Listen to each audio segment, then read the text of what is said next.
Seguimos en la mesa de este lunes, 6 de marzo de 2017. Estamos con Oenir Sartú, Fernando Escriña, Gonzalo Baroni y por teléfono, hoy a distancia, Gabriel Mazarovich. Salimos de nuestro país, miramos del otro lado del Río de la Plata. Vamos a Argentina, donde el fiscal en lo penal Jorge Dilelo abrió una nueva investigación sobre el presidente Mauricio Macri, quien será indagado por asociación ilícita y tráfico de influencias a raíz del otorgamiento de rutas aéreas a una compañía controlada por el grupo empresarial de su familia. Esta es la quinta imputación por corrupción contra Macri, que por estos días también enfrenta el descontento sindical por las políticas económicas y laborales aplicadas por su gobierno. Las tres centrales obreras, más los movimientos sociales y partidos de la oposición, van a marchar este martes hacia el Ministerio de Producción reclamando mejoras salariales y también el fin de la ola de despidos debido a cierres de fábricas. Además, una huelga nacional de decenas de miles de maestros y profesores va a impedir el comienzo de las clases para millones de alumnos hoy lunes y mañana martes.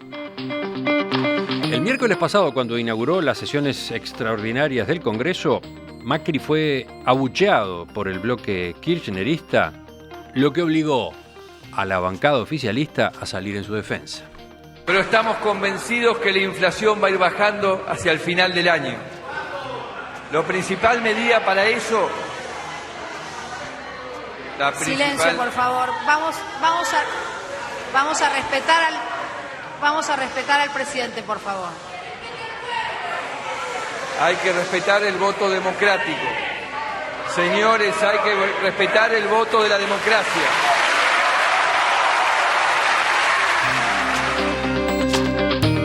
¿Cómo están observando desde acá ese escenario argentino? Gonzalo, ¿por qué sonreías? No, porque escuchar gritar a los kirchneristas, gritarle a un presidente electo y demás es como el vaticinio de muchas cosas de que venían diciendo, no, un presidente no peronista, que si va a terminar, no va a terminar el mandato. Y aparte se están riendo después de que, porque una semana sí y otra semana también, tenemos a un dirigente kirchnerista desfilando, incluso a Cristina, la familia, los hijos, yendo a declarar todos los días. Entonces, yo no digo quién es menos malo, porque en realidad en este caso son todos de dudosa, en este caso están siendo todos de dudosa complicidad en muchos de los negociados en el Estado. Yo creo que Argentina, con las riquezas que tiene, tener el sistema político que tiene, muchas veces a mí me genera tristeza y me asusta un poco porque estamos muy cerca.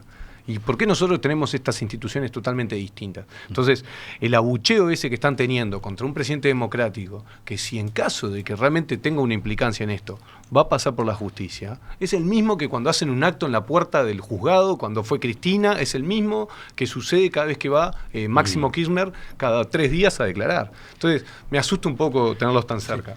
Si había dudas acerca digamos, de la afiliación democrática del peronismo, yo creo que el kirchnerismo lo llevó hasta sus últimas consecuencias, porque ocurre que no hay una cultura democrática en Argentina.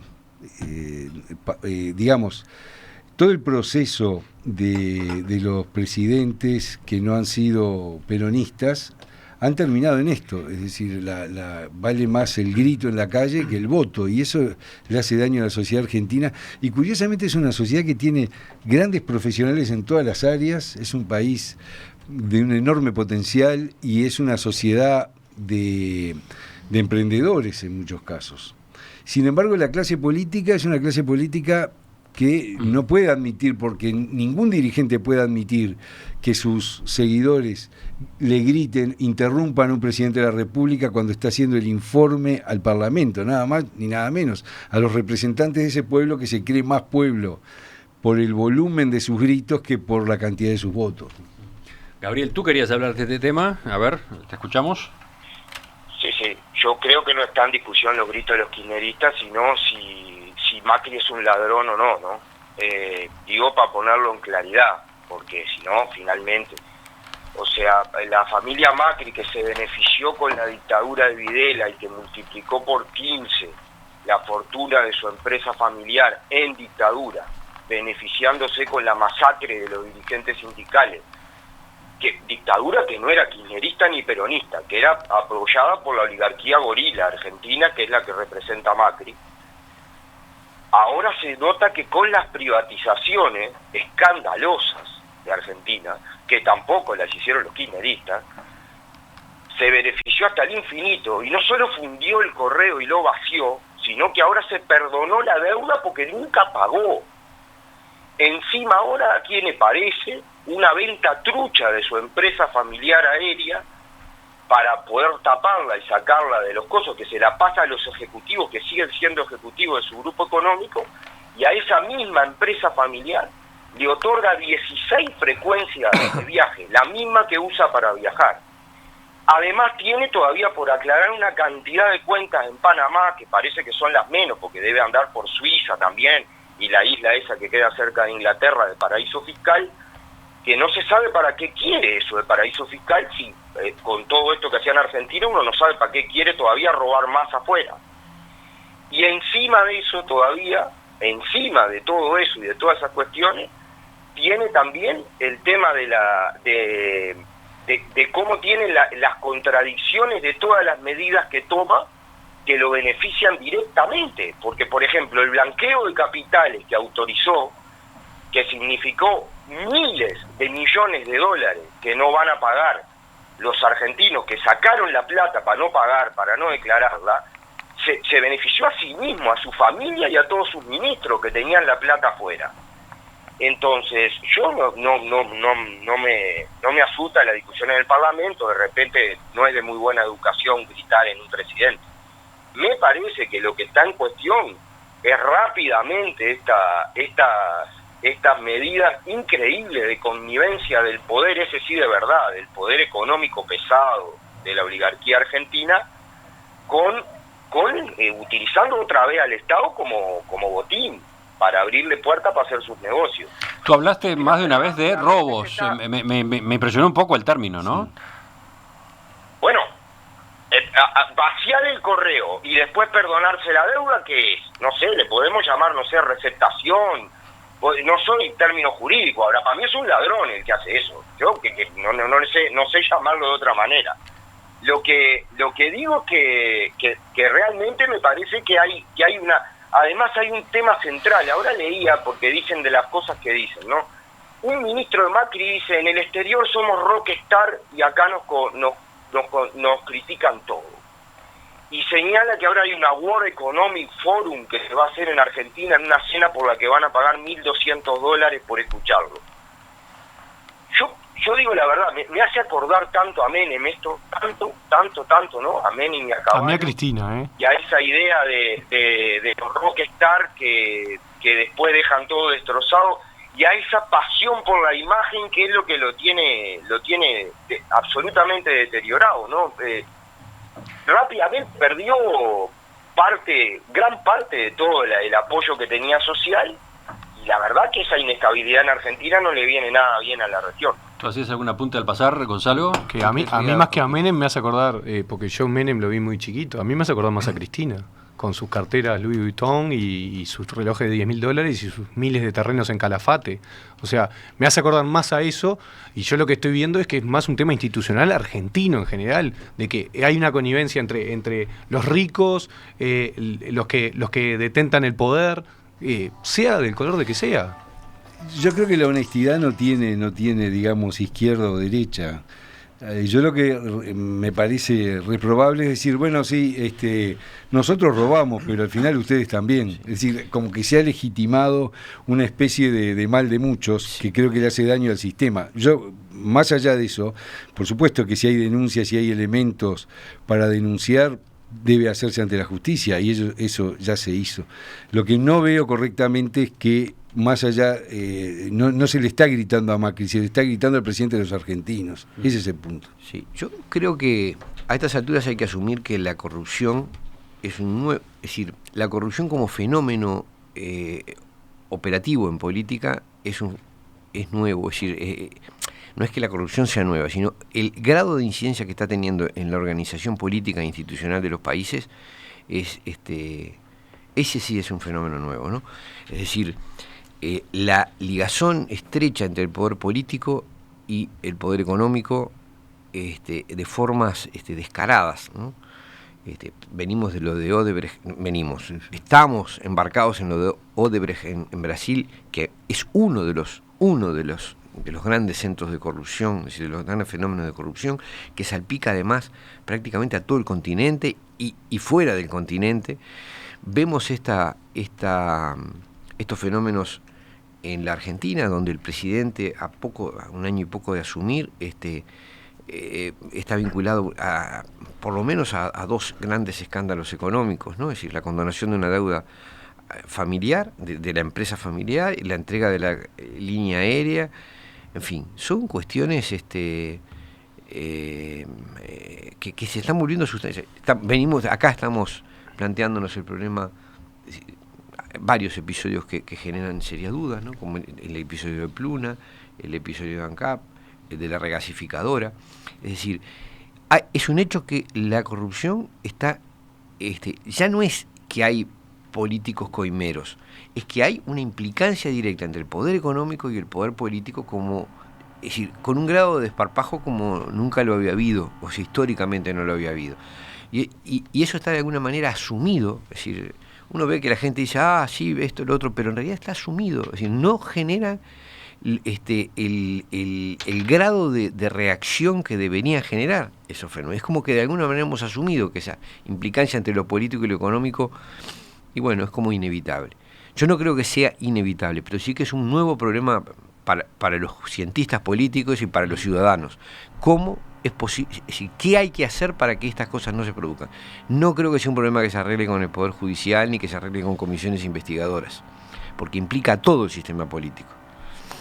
Sin caer en una falsa inocencia, yo creo que al Uruguay lo que lo blinda un poco es esa cultura de austeridad que ha tenido históricamente el uruguayo, de que se conforma con su casa en el balneario y su pequeño autito, donde empiezan a aparecer los multimillonarios que hay en Argentina, en Brasil, en Bolivia, en Chile. Pero acá hay mucha gente que ya no se conforma con eso. Bueno, mucha gente. El dulce les va a picar los dientes, pero yo creo que ya no se está picando los dientes. El tema cultural, a lo que voy a venir, el tema cultural. Yo entiendo lo que decís tú. De la austeridad, comparativamente nos blinda bastante. Esto parafraseando al contador Damiani, acá tenemos corruptitos. ¿Cómo decía?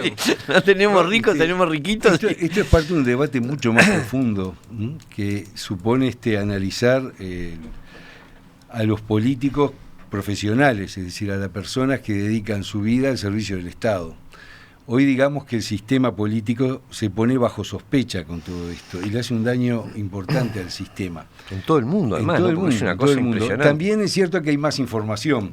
Hoy día, más información, muchas veces cierta, otras veces no tan cierta, pero digamos que está más expuesto el hombre público a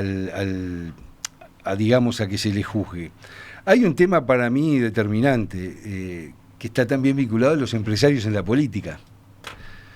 La pregunta es la mentalidad de un empresario manejando el Estado es lo mismo. Es decir, un empresario exitoso puede ser un buen gobernante. Yo me lo he cuestionado eso, yo creo que no es así, son funciones bien diferentes. Es como cuando te dicen, bueno, una empresa la pueden administrar los trabajadores. Yo creo que, digamos, que los trabajadores son a la empresa lo mismo que el empresario al gobierno. Hay roles a cumplir y el Uruguay los tuvo. Uruguay tuvo grandes políticos, grandes líderes, que vivieron efectivamente para la política y para el Estado. Claro, todo el mundo dice, los políticos roban, los políticos son corruptos. Yo recuerdo el famoso 383, los jóvenes seguramente no saben qué es eso, pero era la jubilación que tenían y otros beneficios que tenían los políticos por desempeñar sus cargos un tiempo. Entonces yo pregunto, y recuerdo, cuando el subsidio, en cambio de jubilarse, se modificó eso porque la presión social era muy alta, por aquello, los políticos se acomodan, están un ratito en el Parlamento y se jubilan, etcétera, y se cambió por el subsidio. Y yo recuerdo una sesión que francamente fue un remate. El subsidio uno empezó diciendo, bueno, son 3 años y se aprobó. Después se volvió a revisar y dijo, bueno, otros 2 años, 1 año, y otro dijo, no, que no tengan subsidio los políticos. Entonces, ¿qué ocurre? En el fondo hay un concepto del político que si vive de la política o si tiene un sueldo alto, como que está robando el dinero, como que no se lo merece. Dicho de otra forma, la gente está dispuesta a que un gerente de una empresa privada gane determinado sueldo y lo acepta, pero pretende que el político, el ministro, etcétera, trabaje prácticamente por un salario como tiene un ciudadano común. No son iguales las situaciones, y la prueba está, actualmente tenemos todo el problema del Poder Judicial. Cuando se le quiso subir un 40% del sueldo a los ministros, cosa que era legítima y le votó todo el Parlamento, pero desencadenó todo lo que después sabemos. Pero podemos tener ministros ganando un sueldo, digamos que en la actividad privada no se gana. Eso es parte de un debate que para mí hace a la institucionalidad. Pues hay que, pero estábamos hablando de Argentina, ¿no? Sí, nos pero vinimos de golpe para acá. Nos vinimos para Uruguay. es que uno se viene inevitablemente. No, yo digo, hay una cosa, por ejemplo, en la Argentina, en el gobierno de Menem, el primer ministro de Economía que puso fue el gerente de una multinacional de los granos, de Bungiborn. Es decir, el grado de interacción entre eso me parece que es el fenómeno nuevo de este tiempo. El grado de intervención del poder, directo del poder económico en la política es una cosa que antes, en el Uruguay, nuestra historia era de políticos profesionales, generalmente de clase media, que vivían de sus cargos. Yo digo la verdad, creo que no hay plata mejor gastada que en pagar sueldos a los políticos, porque esa plata es clara, sabemos qué es lo que está haciendo. El problema es cuando vienen las comisiones con otras cosas. Pido disculpas, pero no tengo más remedio que poner un ejemplo en el Uruguay. La vinculación entre el actual sistema político y los grandes estudios jurídicos y contables que han manejado, que representan el poder económico nacional y supranacional, es decir, internacional, en el Uruguay es clarísima. Es decir, la incidencia de ciertos estudios jurídico-contables en los negocios que hace el Estado con privados. Bueno, es muy revelador. Digo, uno habría esperado que eso cambiara, pero no cambió. Cerramos con Gabriel. Si yo breve, me refiero a Argentina, comparto las afirmaciones en torno al tema de la corrupción. Me va a encantar de polemizar después en otro programa con mi amigo Escriña sobre la capacidad de los trabajadores de gestionar empresas, pero ese es otro cantar. Pero me encantaría un gobierno de trabajadores para ver cómo salía, porque los gobiernos empresarios, yo comparto con Escriña que está claro que andan mal, ¿no? Que no funcionan en ningún lugar del mundo, y el de Macri es un gabinete de empresarios, o sea, es eso. Creo que Uruguay tiene a favor una cosa todavía, que es lo que tenemos que luchar todos por mantener, que es un sistema de partidos fuertes, organizados todavía en torno a articulaciones políticas, ojalá fuera ideológica, más fuertemente ideológica. Cuando todo se licúa y termina siendo parte de una campaña de imagen, que es lo que es Macri. Macri es un monigote inventado por una agencia marketinera, que seguía por encuestas de quién habla, qué no habla, y cómo bailo y cómo no bailo, y qué digo, y qué frase digo y qué frase no digo, y no importa qué representa. Entonces ahí las cosas son mucho más complicadas. Cuando hay un sistema de partidos y de organizaciones sociales que tiene una representación fuerte, cuando lo colectivo pesa, por lo menos un poco, no quiere decir que no tengamos esos casos, que claramente los tenemos y que no influyan estas cuestiones. Pero siempre es preferible que haya partidos claros, que haya referentes ideológicas y políticas claras que nos refrendan en esto. Esto último, yo la verdad, incluso hay cosas muy simbólicas, ¿no? Tuvo que llegar en helicóptero al Congreso, ¿no? Otro presidente se fue en helicóptero de la Casa Rosada. Por lo menos todavía llega al Congreso, pero ya está usando helicóptero, está complicado. Se nos fue el tiempo. Dicen que no apaga el motor y lo deja prendido en la azotea por la duda.